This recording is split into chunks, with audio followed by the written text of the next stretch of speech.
எல்லா தெய்வங்களையும் வணங்கி எனக்கு இந்த அரிய கலையான ஜோதிட கலையை கற்றுக் கொடுத்த குருவையும் வணங்கி இந்த அரிய நேரத்தில் நாம் பார்க்க இருப்பது தனுசு ராசிக்காரர்களுக்கான பரிகாரங்கள் குறித்து பார்க்கலாம். பழங்காலங்களில் போர்களில் எதிரிகளை தொலைவிலிருந்தே வீழ்த்துவதற்கு சிறந்த ஆயுதமாக பயன்படுத்தப்பட்டது வில் மற்றும் அம்பாகும். இதில் வில்லை வடமொழியில் தனுசு என்று குறிப்பிடுவார்கள். இந்த வில்லை போலவே எதிராளிகளை தங்களின் சிறந்த மதிநுட்பத்தால் தோற்கச் செய்யும் தந்திரம் தெரிந்தவர்கள் தனுசு ராசிக்காரர்கள்.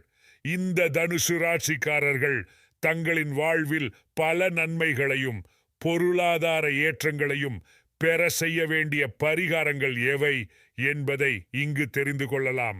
தனுசு ராசி நவகிரகங்களில் முழுமையான சுபகிரகமான குரு பகவானின் ஆதிக்கத்திற்குட்பட்ட ராசியாக இருக்கிறது.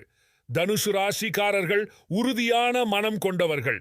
எதிலும் கடின உழைப்பையும் விடாமுயற்சியையும் கொடுக்கக்கூடியவர்கள் ஆவர். தனுசு ராசியினர் தங்களின் வாழ்வில் சிறப்பான பல நன்மைகளை பெற கீழ்கண்ட பரிகாரங்களை தங்களின் வாழ்நாளில் கடைபிடித்து வர செல்வ வளம் பெருகும். குரு பகவானின் வழிபாட்டிற்குரிய வியாழக்கிழமை தினங்களில் விரதமிருந்து குரு பகவானை மஞ்சள் நிற பூக்கள் இனிப்புகள் நிவேதித்து வழிபட்டு வருவதால் தனுசு ராசியினரின் வாழ்வில் பல நல்ல மாறுதல்கள் ஏற்படுவதை காணலாம். வியாழக்கிழமைகளில் மஞ்சள் நிற ஆடைகள் அணிந்து கொள்வதாலும் எப்போதும் மஞ்சள் நிற கைக்கூட்டை உங்களுடன் வைத்துக் கொள்வதாலும் நேர்மறையான சக்திகள் உங்களிடம் அதிகம் சேரும்.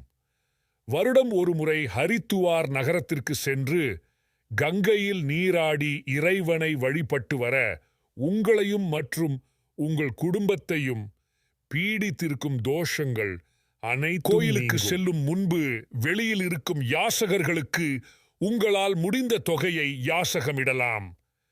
கோயிலில் வழிபட்ட பின்பு வந்து யாசகம் தருவதை தவிர்க்க வேண்டும். வியாழக்கிழமைகளில் உங்கள் வீடுகளில் அசைவ உணவுகள் செய்வதையோ வாங்கி உண்பதையோ தவிர்க்க வேண்டும். உங்களின் தந்தைக்கான பணிவிடைகளை செய்து வந்தாலே உங்களின் வாழ்வில் நன்மையான மாற்றங்கள் ஏற்படும்.